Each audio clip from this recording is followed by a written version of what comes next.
Hey world. RIP to Pop Smoke. Yeah, that's a sad situation, B.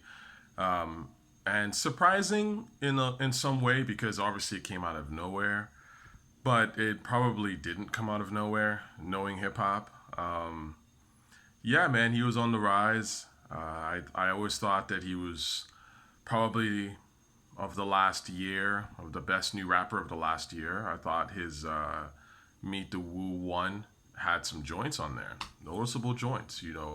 Welcome to the Party, Dior, and especially Scenario, which is my shit. Um, it's interesting, man. Pop Smoke is one of them cats that when I first heard him, I thought his stuff was whack. I mean, I thought this is why I think it's so interesting.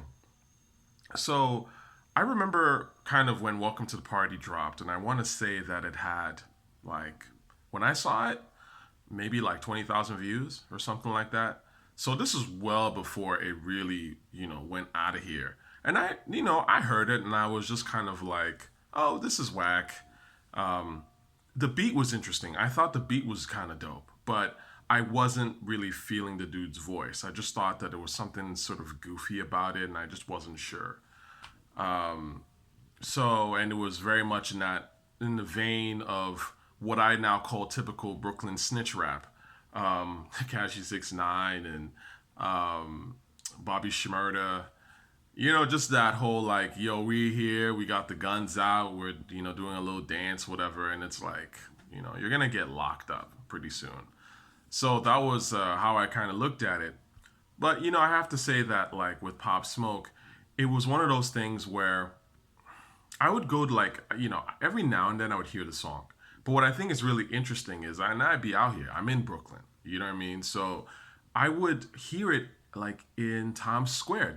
I remember going to Times Square or in that area in Manhattan, and there was a dude that was just standing on the corner playing Pop Smoke for hours because I was like I was doing some shit. I kind of went somewhere and then I walked back in that area and the dude was still there, and I was like, wow, this guy's really like Pop Smoke got a street team out here that's really trying to get this song played. And now I don't really hang around Midtown often, so I don't know if people still do this, but there was a cat out there doing this shit, and it's sort of like I guess just that old school street team type shit. And anyways, I would hear it like, but in the most random situations every now and then. And then by the time it got really deep in the summer, I would start hearing it actually out. Like I would hear it at like events and stuff like that, and somehow it just really took off. And I don't know what exactly was the moment, but it did have this sort of very steady and slow rise. Um, so yeah, and it's the whole thing is interesting to me because um, I'd be out like, and even among the older crowd, like there's a spot I go to where everyone in there is probably 40 to 45, maybe, you know, 38 to 45 or whatever. And they play a lot of the old shit mostly, but it's a rowdy crowd. It's hood, it's pretty like, black folk. Like no one in there's not a single white person in there. It's like very, very like hip hop. They're playing like Jay where I'm from, like real sort of Brooklyn type ish. And girls and stuff like that. But anyways, the point is they'd play, Welcome to the Party, and of course it's Brooklyn, so niggas is lit.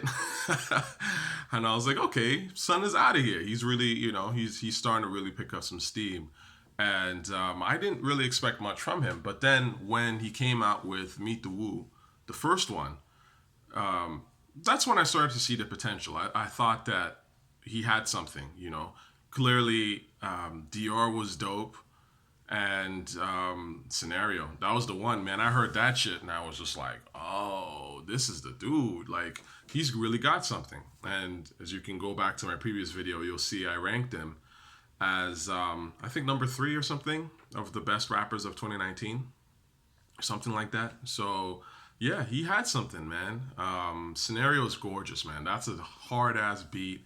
And I think what I liked about Pop was obviously he had the personality and the charisma. Like I said, man, it's the vocals. Like you have a hot beat and you have great vocals, like you are going to pop off. You know what I'm saying? Like, people need that energy. There's only so long that we can listen to these, charismaless rappers with whack voices and whack beats. I mean, you can sell that shit for a hot minute, but at the end of the day, we know when the real shit comes. And Pop Smoke is more on that real shit. Like you hear that music and you go, "Oh, who is this guy? I fuck with him." So yeah. Now, Meet the Woo 2. I didn't really care for it, which is why I didn't really mention it. I mean, I have heard it. I thought Invincible was okay, and She Got a Thing is all right. But I actually think that Meet the Woo 2 was a bit of a downgrade, but, whatever. The point is that Pop had some sort of charisma, some edge to him, and that's what rap is about. And you need that shit. So I respect Pop for even doing that because a lot of these dudes right now is corny, like really whack. So yeah, I mean it's sad, but it's also like, when Pop came out, I remember. Yeah, I remember when he sort of came out and he had this video where he tried to smack up some dude at a grocery store. I guess years later because the guy had punked him in the past or someone connected to him had punked him. And I remember thinking like, this is stupid. Like, this is reckless type of behavior that's, the kind of shit that will get you clapped in the long run. You know? The problem with hip hop is that hip hop profits off the dumb shit. It's not just hip hop. I mean, in general, entertainment profits off the dumb shit. So it's not just hip hop. It's not just a black thing because people will be out here in the comments like, oh, black people love to kill each other. No, that's bullshit. Okay. The reality is that when you're broke and you live in an area where I guess to a certain degree you don't have a lot of options, there's not a ton of education, you just don't have options. The only real option is to rap, play basketball, like it's not like you're out here and you can go to school and come out with a job. I mean, people are going to school, black people are going to school and coming out with degrees and not being able to work. So the point is, being a rapper is what society respects. Let's be honest here. When you look at famous black folk, the only famous black folk are entertainers and sports figures, really. Like, if we're being honest with you, like, white people are allowed to be whatever they want to be. You know what I'm saying? But when it comes to black people, what mainstream society wants to hear is, can you rap? Can you play an instrument? Can you shoot a hoop? Like, so it's not surprising that people would go that route, even though it's a little silly, but it is not surprising.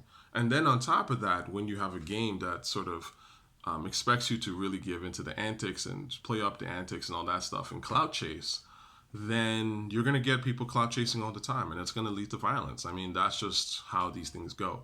The genre will always profit off that shit. I mean, there's a crazy stat I remember reading at some point where it was like, I want to say that after Big died or after Pac or Big died, the genre doubled, like literally. Like in terms of, you can think of, let's say hip hop was selling 2 million CDs at one point, and after Pac died, it started selling 4 million CDs. Like, that's insane when you think about it. That means that basically the death is profitable, and it does lead people to actually listen to this shit, which is sad, but also sort of the nature of the game. And I think hip hop has always had a really funny relationship with death. People love the clout chasing and the dumb shit. The baby coming up, smacking people around and all that stuff. I mean, that's how these guys get hurt. And they clout chase until they finally actually get killed. And then people start talking about, oh my God, the jealousy is unreal.